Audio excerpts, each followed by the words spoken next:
Éric Duhem, chef du Parti conservateur du Québec. Juste avant d'embarquer dans les grandes questions, parce Oui. que les camionneurs nous écoutent puis attendent que je pose les bonnes, là, vous présentiez aujourd'hui le remplacement de Christian Gauthier dans le comté qui est, je pense, le plus grand comté au Québec. Ici, C'est un des grands comtés, là, Ouais. Lobinière-Frontenac. Là, c'est donc la partie Lobinière puis jusqu'à Thetford Mines là, Ouais. au sud. Donc c'est une grande circonscription. Puis on a un bon candidat, le Renaud Labrec, qui va Ouais. relever le défi, qui va succéder à Christian Gauthier, qui va être son organisateur. Christian, on est dans un tournoi de golf la semaine passée, puis il m'a dit, tu sais, Francis, il dit, je connais les enjeux du camionnage. Il faut absolument que tu parles avec Éric Duhem. Ben, j'ai pas de problème. Il dit, il va être à telle place. C'est pour ça qu'on est là aujourd'hui. On en profite un peu, puis je remercie beaucoup Christian de l'opportunité. En ce moment, on s'était parlé à la radio il y a quelques mois. Oui. Il y a un enjeu important. En fait, je dis un enjeu, mais c'est le Far West au Québec présentement. Les camionneurs, il y en a des très bons, là, mais il y a quand même une manne de camionneurs présentement qui profitent du fait que nos contrôleurs routiers sont confinés suite à une décision du TAT dans les balances. On a de la misère à comprendre, on aimerait ça un peu voir si on n'est pas si fou que ça. Il y a des dossiers qui devraient être réglés plus rapidement.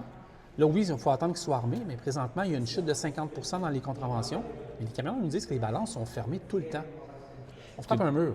D'abord, que les contrôleurs soient armés, là, moi j'étais d'accord avec ça depuis le jour 1. Je pense Ouais. que c'est important que la sécurité puisse être exercée et que ces gens-là aient l'autorité pour faire leur travail. Deuxièmement, je pense pas que c'est les camionneurs québécois présentement qui profitent de la situation. Je pense qu'il faut le dire. Là. C'est des travailleurs. Faut avoir peur des mots. Il faut pas avoir peur des mots. là. C'est des camionneurs qui viennent principalement de l'Ontario, on va se le dire. Puis normalement, ils viennent même pas de l'Ontario, mais disons qu'ils sont arrivés en Ontario mot pour stratagème, apprendre leur c'est ça, camion. exact, Là. ouais. Donc, on comprend tous de quoi on parle. Là. Puis c'est ça qui est le problème. Puis ça fait des mois et des mois et des mois. Puis là, oui, il y a des solutions, mais on dirait que l'application devient de plus en plus difficile. Puis le contrôle est de plus en plus difficile. Puis là, tu sais, il y a des gens, puis c'est ça qui est dangereux, c'est que là, on dit, il y a moins de contraventions. Fait que les gens, quand ils voient ça, qu'il y a moins de contraventions, ils pensent que c'est parce que la situation est réglée. Il n'y a rien de réglé, c'est pire qu'avant. Là. Donc, c'est parce qu'il n'y a pas de contrôle. Donc, il ne faut pas penser que c'est une fausse perception que la situation est réglée, là, de dire que parce qu'il y a moins de contraventions, donc forcément, il y a moins de méfaits. C'est le contraire. Puis il faut effectivement que les lois soient appliquées. Et là, je comprends que ça prend une période de transition pour que tout le monde puisse être armé, mais est-ce qu'on ne peut pas trouver pendant cette période de transition-là un moyen d'ouvrir justement les balances? Parce que là, au moins, il y aurait le contrôle sur leur territoire, leur micro-territoire, ou est-ce qu'on peut accélérer le processus? Qu'est-ce qu'on peut faire concrètement? Parce que là, les gens ne peuvent pas attendre. Ce n'est pas une question idéologique, hein? C'est une question de sécurité publique. C'est ça que les gens doivent comprendre. C'est la vie des gens qui sont sur les routes est en danger. Puis il y en a eu plusieurs incidents. Puis on dirait qu'à chaque fois, on est triste, mais il ne faudrait pas être surpris, malheureusement. Là. Il faudrait arrêter d'être triste, il faudrait être fâché, puis il faudrait régler le problème à la source. Là, puis ça a pris du temps. Là. Ça fait longtemps qu'on se parle de ça. Là. Ça avance à pas de tortue. Là, il y a des élections, ça va peut-être avancer un peu plus vite. Là, d'habitude, les politiciens en campagne électorale, on a les oreilles plus ouvertes. C'est drôle, ça répond au téléphone pour les entrevues en ce moment. Ben oui, c'est drôle, hein?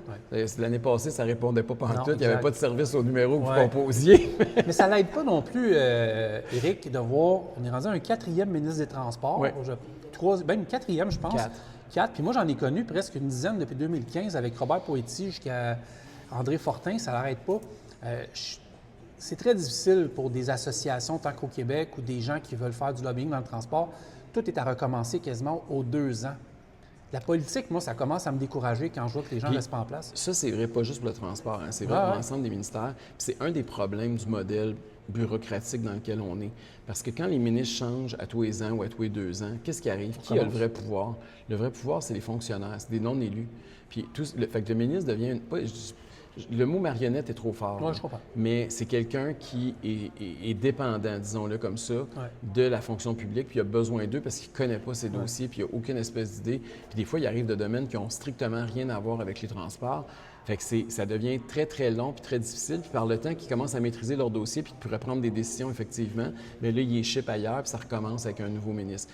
Donc ça, c'est un gros, gros problème qu'on a, d'avoir des gens qui connaissent leur dossier, qui connaissent leur sujet. Puis malheureusement, on le dit, mais ça change pas. T'sais. Puis on dit, des fois, même on se demande, ils font ça exprès, ils échangent-tu parce qu'ils commencent à être trop compétents, puis ils connaissent trop, puis ils contrôlent trop la machine parce qu'il faut se poser la question. J'ai participé dans les 2 dernières années à un documentaire à Télé-Québec qui s'appelait Nid de poule avec Ève Duranceau. Puis dans ce documentaire-là, c'est du documentaire théâtral comme J'aime Hydro, ce qu'on a remarqué, c'est qu'au moment de l'avoir fait, il y a comme un trou de 11 milliards de dollars en fait, ça coûterait 11 milliards de dollars pour remettre le système qui soit autoroutier ou le système de mobilité en place, le reformer au Québec. Mais cet argent-là, on ne l'a pas. Donc, collectivement, nous autres, que ce soit camionneurs, automobilistes, c'est un gros problème. On appelle ça le déficit des infrastructures. Là. C'est pas parce que, tu sais, on parle souvent du déficit. Là. On parle de déficit, ça, c'est l'argent qu'on a emprunté puis qu'on a dépensé, puis là, on s'est endetté. Ça, c'est une sorte de déficit. Mais quand on n'entretient pas des infrastructures puis qu'on les laisse tomber en ruine, c'est aussi un déficit. C'est un déficit caché. Et moi, ce qui m'inquiète, c'est qu'au cours des dernières années, il a doublé ce déficit-là. Hein. Ça s'accélère parce qu'on n'investit pas suffisamment pour entretenir nos infrastructures. Puis ça, c'est un problème structurel du système politique.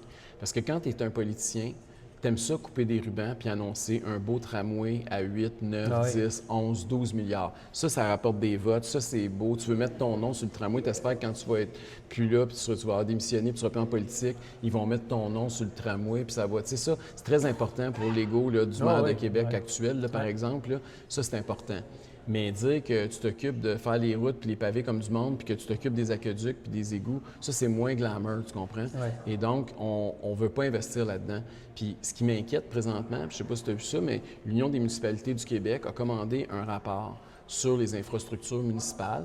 Puis là, le rapport qui a été co-présidé par l'ancien ministre péquiste Marceau puis l'ancienne ministre libérale Jérôme Forgette, ils sont arrivés à... Là, ils ont tous décrit ça, ce qu'on vient de dire, puis ça, c'est correct. Puis leur solution, c'est quoi?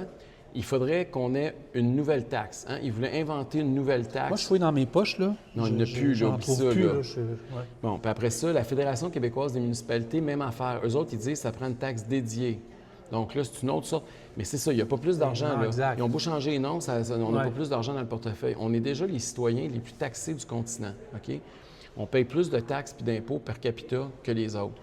Là, je parle à des gars qui se promènent sur la route, puis des filles. Là. Vous le savez qu'au Québec, c'est pas les routes les plus belles. Là. Ben non. Ça serait supposé... Si c'était proportionnel à ce qu'on paye, là, on aurait les plus belles routes du continent. On a probablement les pires. OK? Puis vous êtes mieux placé que moi pour en témoigner. Tout le temps, je vais partout. C'est ça. Tu le vois là, qu'au Québec, ça fait dur. Exact. Et donc, où va l'argent? Puis comment ça se fait que... Fait que ça, c'est une chose. Parce qu'il y a mieux faire des nouveaux projets puis annoncer des bouts de route que d'entretenir ce qu'ils ont déjà. Puis le deuxième problème qu'on a, c'est que c'est pas... comment je te dirais ça? Il n'y a pas d'incitatif politique à faire ça. T'sais, quand tu fais ça, tu ne tires pas de profit de ça. Il n'y a pas de... C'est pas glamour. C'est pas... Il n'y a personne que ça intéresse. Puis là, nos infrastructures, pendant ce temps-là, ils s'en vont à la dérive. Puis moi, je parle souvent, mon premier livre que j'ai écrit, c'est l'État contre les jeunes. Puis pour moi, ça fait partie de ça. On est la première génération qui va léguer moins à nos enfants que ce qu'on a reçu de nos parents. Puis moi, je pense qu'on a un devoir moral de faire le contraire. Puis ça m'écœure de voir qu'aujourd'hui, les jeunes n'auront plus accès à la propriété, vont faire des salaires plus petits, vont hériter d'infrastructures dégueulasses, héritent d'un système de santé qui coûte les yeux de la tête puis qui n'est pas accessible, vont payer pour des régimes de retraite la Régie des rentes du Québec, puis quand ils vont arriver, la cagnotte va être quasiment vide. Fait que, tu sais, tout ça, là, moi, je trouve que... Je comprends qu'on ne sera plus là pour se faire élire. Hein, c'est toujours ça le problème, c'est acheter la prochaine élection en hypothéquant l'avenir de la prochaine génération. Ça s'est fait à plusieurs niveaux, puis là, c'est en train de se faire au niveau de nos infrastructures. Puis, tu sais, les infrastructures, là, c'est ce qui fait qu'un État est attrayant. Puis, tu sais, quand tu as des bonnes infrastructures, les entreprises viennent investir, le monde veut venir, les touristes sont là, ça génère de l'activité économique positive. Mais présentement, on a des politiques qui font le contraire. Puis, le dernier élément de ma très longue réponse, je m'excuse, là, mais je veux te parler aussi du fait qu'il y a une idéologie qui est en arrière de ça. Hein. C'est sûr que toute l'idéologie anti-voiture, la guerre à l'auto, elle contribue à sous-investir dans les infrastructures routières.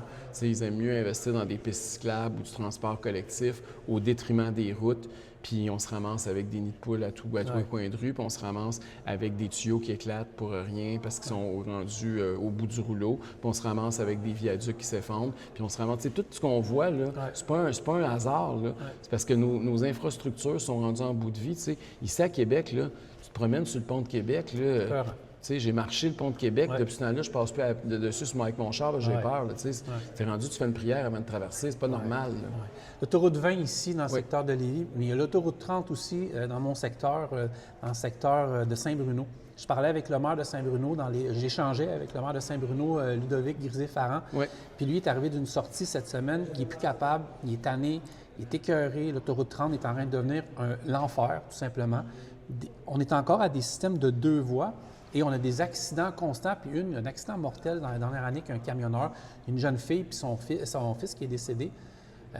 Est-ce que les maires vont devoir se fâcher plus pour que le gouvernement fasse de quoi? J'ai l'impression, moi je ne voyais pas ça avant, les maires qui sortaient comme ça puis qui avaient l'air d'interpeller des gens qui n'écoutent pas puis qui ne répondent pas. Mais il faut qu'ils fassent ça, là. Puis c'est sûr que, tu sais, nous autres, c'est à Lévis où on a le même problème. Il faut Oui, élargir mais là, je l'autoroute les ai 20. vus avec des vestes là, dernièrement. J'ai vu Charette, M. Rainville puis quelqu'un d'autre. Ils se promènent sur le bord des autoroutes, mais il ne faut pas qu'ils se promènent sur le bord des autoroutes, il faut qu'ils élargissent les autoroutes. Ouais.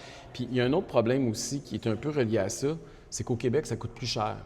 Pourquoi qu'au Québec, faire 1 kilomètre de route coûte plus cher, mettons, qu'en Ontario, qu'ailleurs, en Alberta ou ailleurs aux États-Unis?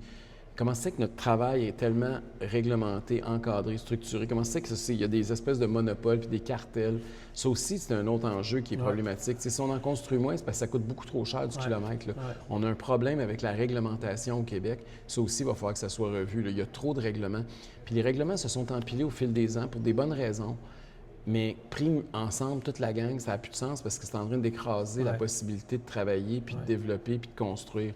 Fait qu'à un moment donné, il faut déréglementer, dégraisser. C'est ça le Parti conservateur qu'on veut faire. Moi, je dis toujours que DUEM, c'est les 3D. C'est le dégraissage de l'État, c'est de déréglementer puis de décentraliser. Moi, je pense que c'est ça qui est la recette, là, si on veut que le modèle québécois s'améliore. Camionneurs, là, je sais qu'ils me posaient un paquet de questions, mais quand même, je vais y aller qu'une dernière à propos des camionneurs. Ils ne sentent pas de soutien. En fait, là, pendant la pandémie, on avait quasiment des ailes puis on s'envolait. Je veux dire, c'était les ailes. C'était assez spécial, mais c'était apprécié. Mais on dirait que la profession ne se sent pas appréciée. J'étais sur la 20 tantôt, ils ont fait une super belle halte routière côté ouest sur l'autoroute 20. Oui. Mais ils ont placardé celle côté est. On n'a pas beaucoup d'arrêts, on ne pense pas beaucoup à nous. On traverse la 20 pour la 401 en Ontario. Ah oui, c'est le jour et la nuit. Là, c'est un corridor de stationnement. Mais premièrement, là, ils ont fait des partenariats public-privé en Ontario. Hein? Oui, ben oui, c'est exactement ça, les on-road. Tu as les stations-service, tu as des haltes qui sont familiales, qui sont intéressantes. Il y a même des jeux pour les enfants, il y a tout ça. T'sais, au Québec, là, on a de la misère à dire que le secteur privé, il faut qu'il fasse une contribution. Moi, je suis un capitaliste. Moi, je suis un conservateur. Moi, j'aime ça, voir que les entreprises privées sont là. Une halte routière qui n'a pas de restaurant, bien, il manque quelque chose. Une halte routière qui n'a pas de station d'essence, pour nous autres, comme automobilistes, on se demande à quoi ils servent. Mais il y a des prises électriques. Il y a des prises électriques, c'est ça. C'est ça qui est un peu bizarre. Là. Puis, tu sais, de l'érable, parce que là, tu parles de la 20, mais quand tu t'en vas, là, tu sais, ils venaient de construire un gros centre. Le gouvernement aurait dû s'associer à ceux qui venaient d'ouvrir ça pour dire, regardez, pour les camionneurs, on va allonger, on va faire des douches. Le gouvernement aurait pu contribuer, là, on aurait pu se mettre en partenariat. Il y avait déjà un projet privé. Oh non, on ne veut pas se mêler au privé, nous autres. Fait qu'ils en ont fait une un peu plus loin, qui concurrence, en fait, l'entreprise privée, qui rend moins intéressant l'investissement que le gars qui a fait, puis qui rend moins ça attrayant pour l'automobiliste, puis même pour le camionneur. Est-ce que Éric Duhem est prêt pour... je pense que vous êtes déjà en campagne. Oui, on est en campagne électorale. La session parlementaire est finie. Il reste moins de 4 mois. L'élection en moins de 3 mois va être déclenchée. C'est une élection hyper importante qui s'en vient. Puis pour les camionneurs, oui, parce que tu as raison, là, quand tu dis que les camionneurs, on a l'impression qu'ils ne sont pas respectés. Puis moi, je pense qu'au contraire, au début de la pandémie, là, tout le monde disait « Ah, mon Dieu, les camionneurs, c'était comme des saints. » Puis là, quand est arrivé les manifestations à Ottawa, là, c'était des parias, là, c'était devenu. Puis depuis ce temps-là, là, même moi, je me fais dire, tu sais, quand nos adversaires, des fois, ils me crient « camion », tu sais, pour rire de nous autres. Puis mais ils m'associent à ça parce que j'ai appuyé les camionneurs pendant des manifestations. Puis je trouve que, tu sais, le temps a donné raison aux camionneurs. Je m'excuse, là. Mais, puis, tu sais, il faudrait écouter un peu plus les camionneurs. Pourquoi? Pas parce qu'ils sont plus intelligents nécessairement que tout le monde, parce que vous sortez du Québec beaucoup plus que n'importe qui d'autre.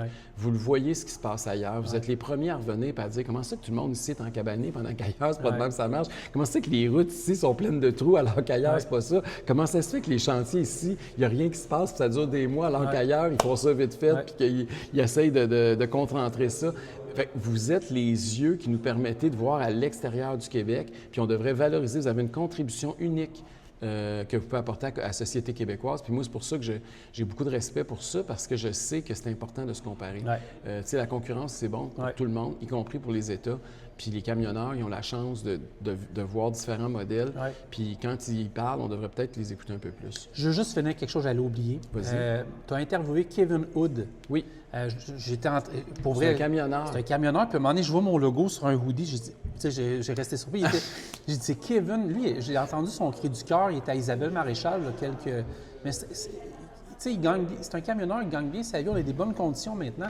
Mais je comprends pas pourquoi qu'un gars comme ça en soit rendu comme ça, parce qu'on a toutes les mêmes conditions. Il y a 4 enfants, c'est sûr que les enfants, c'est pas de gratuit. Là. Non. Puis on le sait, là, vous le savez tout le monde, là, puis c'est ça. Puis moi, c'est là-dessus que je veux axer la campagne électorale. Là.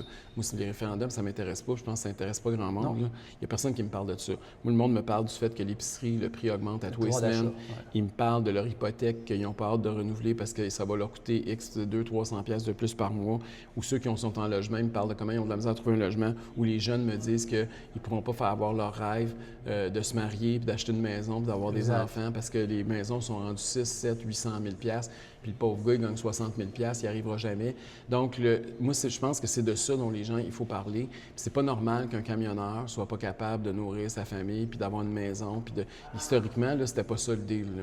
Et là, on est rendu à ce niveau-là parce qu'il y a une inflation qui est beaucoup plus rapide que nos salaires. Ouais. Puis là, le monde n'arrive plus. Puis les gouvernements, qu'est-ce qu'ils font? Ils continuent de dépenser. Puis tu sais, tantôt, je te parlais de la comparaison, là, comment vous êtes bons pour ça, les camionneurs.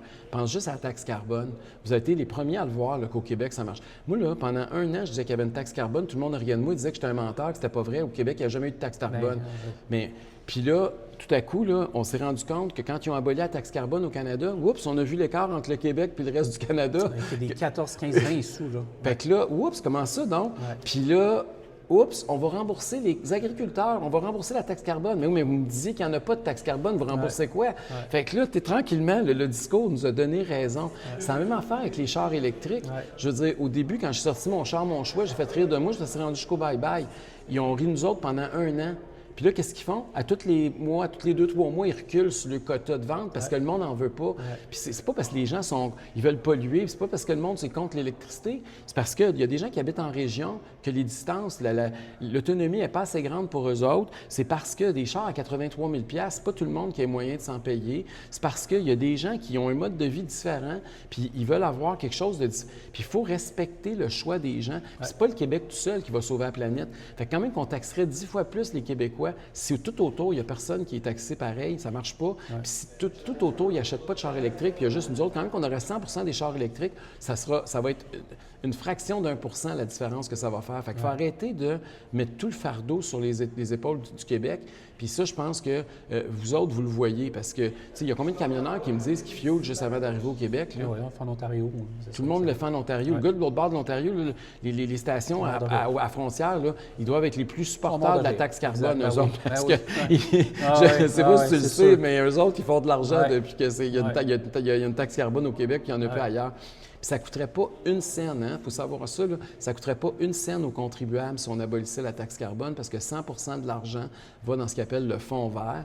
Puis ce fonds vert-là, il subventionne des entreprises, des grosses entreprises. Il subventionne même des affaires d'Air Canada, puis toutes sortes d'affaires pour des projets verts. Puis ils n'ont pas assez de projets, fait qu'ils ont un fonds de plus qu'1 milliard qui s'est ramassé là parce qu'ils ne savent pas quoi faire avec l'argent parce qu'il n'y a pas assez de projets. Fait que si on annulait ça, puis on annule la taxe carbone et le fonds vert qui va avec, bien, on réduit d'un matin là, 11, 12, 13 sous à la pompe au litre.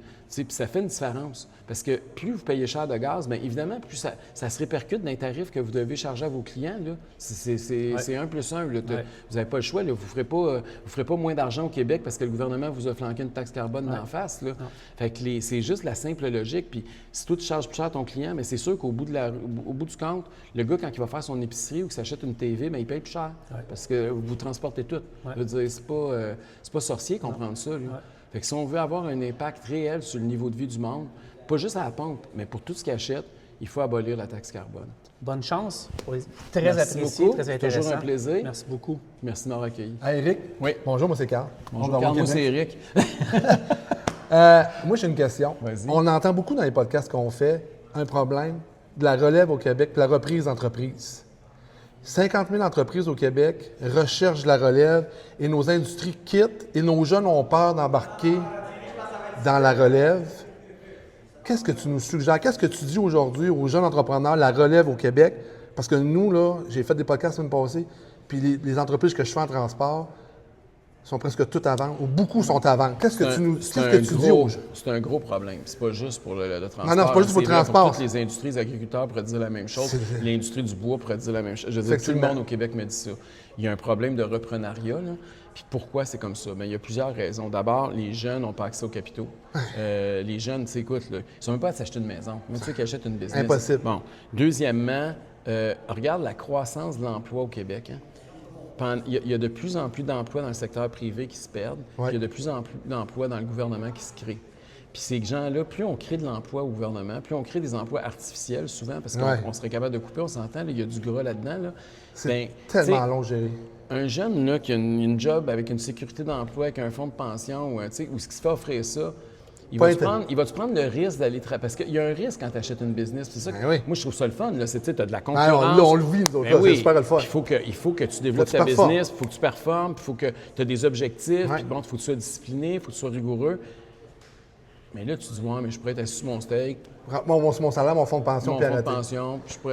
C'est ça qui est le problème. Il faut valoriser l'entrepreneuriat, il faut valoriser le secteur privé, il faut valoriser la concurrence. C'est ça être conservateur aussi à la base. Oui. Puis qu'est-ce que tu dis aux jeunes entrepreneurs? Les entrepreneurs en général au Québec nous disent la machine est tellement grosse, tellement pesante, les taxes, les ci, les ça.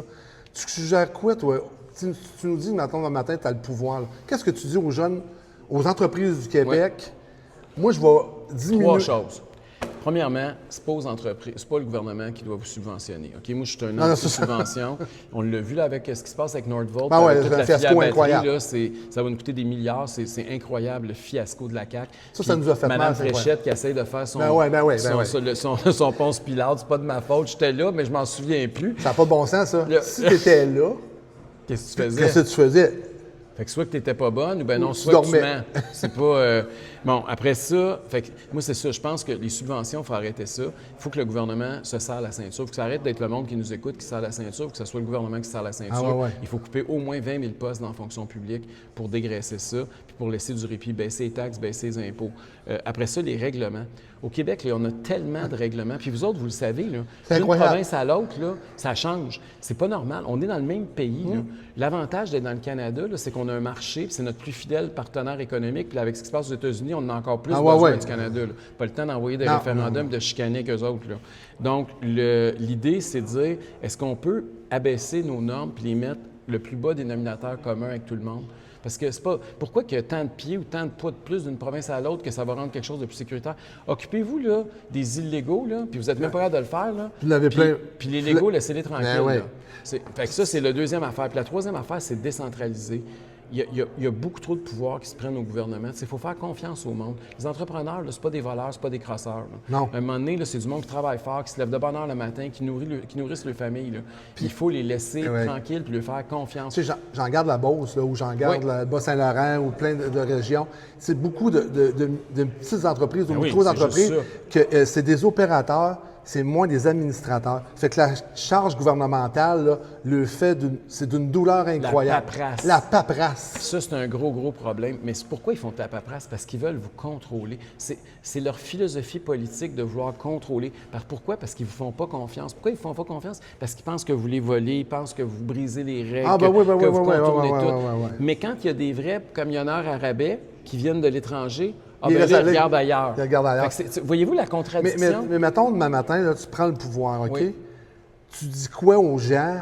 Qu'est-ce que tu pourrais mettre en place pour diminuer la charge aux jeunes entrepreneurs pour s'en aller vers un... Pour se concentrer aux opérations, non à la...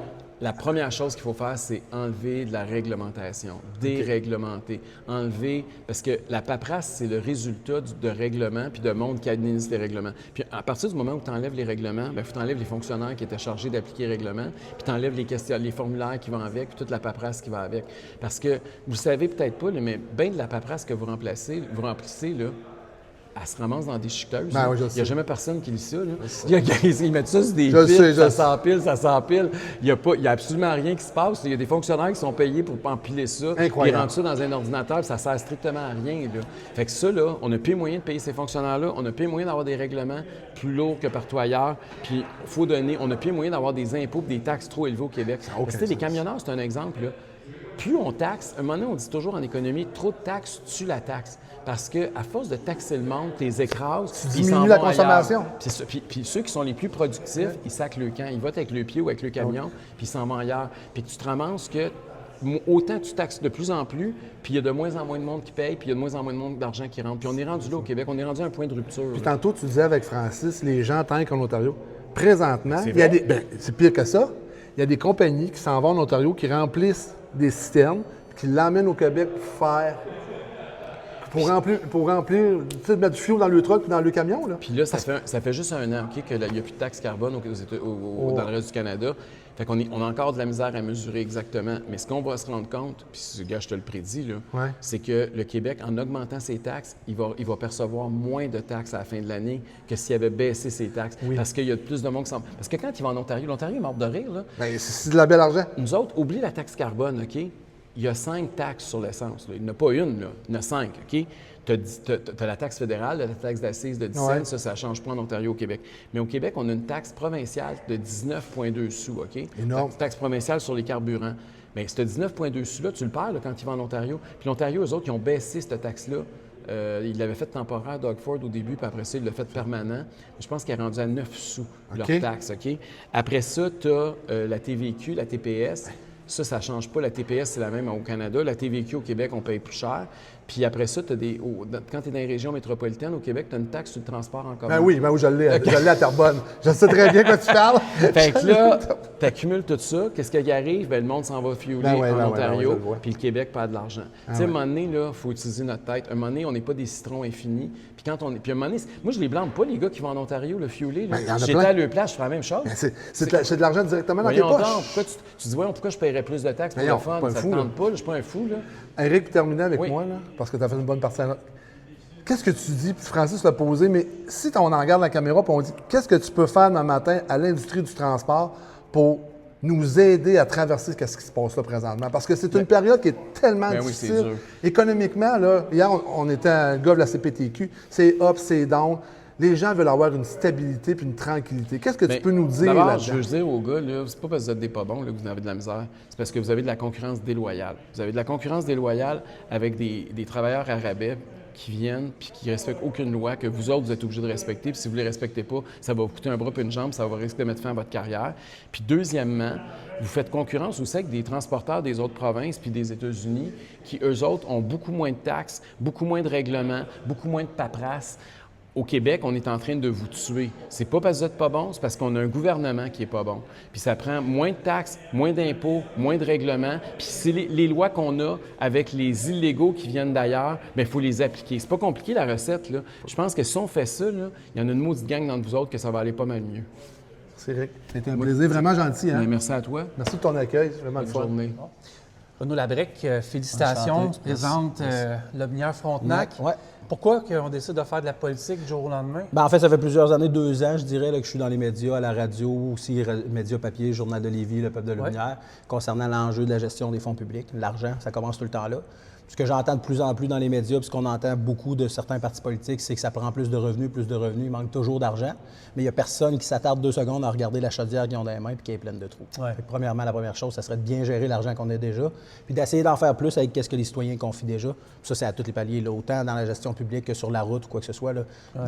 L'argent est là, et est juste mal géré actuellement, mais on a lui. Je vais commencer par ton comté tout d'abord parce que je sais que les sorties d'autoroute, si j'ai pas le numéro de la sortie, mais Par cœur, je la connais pas. Par c'est contre, un là, ben, enjeu. 2,91 avant, si tu toute réserve. Là. c'est quand même un enjeu important pour les gens du secteur parce que c'est peut-être un peu moins de transport en tant que tel, mais je veux dire, c'est désuet. là. Ah, c'est désuet, puis Saint-Apollinaire a été bâti il y a déjà des dizaines d'années, puis ça a explosé. Saint-Apollinaire, dans les dernières années, c'est la municipalité au Québec, partout, Ouais. qui a eu la plus grosse augmentation démographique. Là. Pourquoi? Au Québec, parce que les gens veulent s'installer sur la rive sud, en région, être capable de cuisiner, ouvrir la porte patio, puis juste laisser les enfants aller dehors, puis avoir la paix. La fameuse paix que de plus en plus on rend toxique là, dans les médias, mais c'est ça que les gens recherchent. Fait qu'on a une sortie d'autoroute qui est simple, qui arrive. On a pratiquement 1 kilomètre de gens qui sont en fait stackés sur l'autoroute, qui peuvent pas, qui s'empilent une à une. Puis après ça, les gens les contournent là, pour les dévier parce que sinon, il y a des accidents. là. Tu sais, on parle de Saint-Apollinaire, mais tu as quand même un grand comté. là. Oui, exactement. C'est un des plus grands au Québec. Est-ce que tu te rends... Oui, exactement. On parle, la phrase que je dis, c'est que c'est du fleuve jusqu'aux mines. Ouais. Fait que c'est littéralement de Saint-Antoine-de-Tilly jusqu'aux mines, Black Lake, Saint-Simon, Saint-Fortuna. C'est un des plus longs en linéaire. Fait qu'il y a la région de Thetford, c'est ça? Oui, exactement. Thetford est inclus. J'y étais à quelques reprises. Est-ce que la région a besoin d'un petit coup de pied, dans le sens que... Moi, je trouve que c'est une très belle région, mais depuis que les mines, bon... Exactement, mais il y a des projets de loi présentement qui le gouvernement tarde à adopter, le projet de loi 17, qui aiderait la revalorisation, de l'amiante. L'amiante, ça a été un boom économique pour Thetford Mines à une certaine époque. On a commencé à construire le chemin de fer vers Vallée de Jonction, qui serait du transport directement des camionneurs. Ça donnerait de l'argent et des énormes contrats pour les regroupements de travailleurs en vrac local, pour le vrac. Mais là, ça tarde à s'adopter parce que, selon le gouvernement, on ne veut pas toucher à l'amiante, c'est trop toxique. Mais à ce compte-là, c'est qu'on est en train, à petit feu, condamner Thetford Mines de se redévelopper plutôt que de revaloriser l'amiante qui pourrait servir pour d'autres choses sans problème. On va y aller plus globalement. Tu te présentes pour le Parti conservateur du Québec. Je pense que c'est un parti qui semble avoir un certain vent dans les voiles. On voit pas mal une poussée, une croissance un peu partout. Ta vision, toi, dans le transport. On peut même parler de la région, on peut parler du troisième lien, le fameux pont La Porte, pont de Québec. Il va être où, ce pont-là? Bien, en fait, là, on a parlé, le gouvernement, l'ancien gouvernement a parlé près des autres centrales, ce qui serait totalement absurde. Là, on les collerait toutes, on ferait un goulot d'étranglement. On irait toutes là. Là, ils ont présenté une nouvelle mouture à l'est. Mais absolument, je suis sans équivoque là-dessus, ça en prend un. Les populations, autant sur la rive sud que sur la rive nord, Québec et Lévis, ont explosé dans les 10 dernières années, voire les 15 dernières années, mais on fonctionne encore avec les vieilles infrastructures. Puis les camionneurs, il y a peu de travaux, ou même à peine de travaux, puis c'est des retards de plusieurs dizaines d'heures, où on contourne à Trois-Rivières. Exact. Ce qui fait aucun sens, pour être honnête. Là, on n'est plus en 1990, on n'est plus en 1800 non plus. Il n'y a rien de mal. Par contre, comme vous dites, à l'image nationale ou à l'image provinciale, c'est qu'on rend toxiques les fameux camionneurs. C'est comme si c'était un peu des parias, c'est pas normal, mais personne ou peu de gens réalisent que 99% des choses qu'on voit ici dans les maisons ou même dans les magasins, ça vient des camions. Ça ne se téléporte pas, il n'y a pas de tapis d'Aladin, ça arrive par camion. Il faut valoriser le métier. Absolument, il faut le revaloriser. Ce n'est pas des gens qui font un mauvais travail, c'est un travail essentiel, au même titre que les infirmières pouvaient l'être à une certaine époque. Si vous n'avez pas vos ressources, il n'y a personne qui travaille. Puis sont transportés par des boîtes de camions. C'est ça la réalité. En te posant la question, tes priorités. Pour la région, assurément, nous, dans notre comté, c'est un très grand comté, c'est Thetford Mines, la plus grande ville, Thetford, plus ou moins 27-28 000 habitants, on va dire 30 000 pour être bon joueur, c'est la métropole de l'avenir Frontenac. Donc, assurément, c'est de les aider dans le projet de loi 17, c'est la revalorisation de l'amiante, c'est ce qui permettrait de donner des énormes contrats effectivement aux camionneurs, le chemin de fer, revaloriser la ressource. Et de notre côté à Saint-Apollinaire, la deuxième plus grande ville, c'est vraiment de permettre une meilleure accessibilité aux ressources, aux gens. On voit qu'il y a des épiceries, des grandes bannières qui se sont installées dans les dernières années, c'est très récent, mais là, il faut aider les municipalités avec le ministère des Transports, vous les connaissez très bien, le fameux MTMD. C'est un peu archaïque, c'est une pyramide, c'est une toile d'araignée, en fait. Il n'y a rien à comprendre là-dedans. Donc, ça serait de les aider avec la sortie d'autoroute. Même chose pour la recherche d'eau potable pour permettre d'alimenter l'ensemble des citoyens qui viennent s'installer parce qu'ils veulent s'installer en région. C'est pas vrai qu'ils veulent se densifier un par-dessus l'autre en ville. Peut-être la chance d'en parler un autre jour, mais c'est vrai que l'enjeu de l'eau potable, c'est un grand enjeu. Je pense à beaucoup de villes limitrophes à Montréal qui veulent avoir une expansion, mais il n'y a pas assez d'eau. Absolument. Mais on a continué à dépenser ailleurs avant de penser à ça, ce qui est questionnable. Mais les camionneurs, les travailleurs, tout ce qui est le transport routier, se doit d'être revalorisé parce qu'on a de plus en plus de gens et ça en prend. Puis il faut assurément plus de sécurité. On l'a vu en Beauce, à Vallée-Jonction, il y a eu un accident, le camion a versé sur le côté parce qu'il a pris la courbe trop rapidement. Même s'il y avait 15-20 affiches avant qui disaient de pas d'aller là. 17, je les ai comptés. Pour vrai, bon, 17. J'étais à 15-20, on était entre les deux. Bon, non, mais pour on était dans ces eaux-là. J'étais là en fin de semaine pour voir mes nièces jouer au football à Benoît Vachon. Ça tourne carré, là. C'est pas une courbe. Donc c'est bien sûr que si le camion, la boîte était pleine, le transfert de poids, c'était fini. Bonne chance. Merci à vous. Bonne campagne. Je pense qu'elle a déjà commencé. On a commencé aujourd'hui officiellement à Thetford Mines, le point de presse, donc on a lancé ça. Bonne chance. Merci.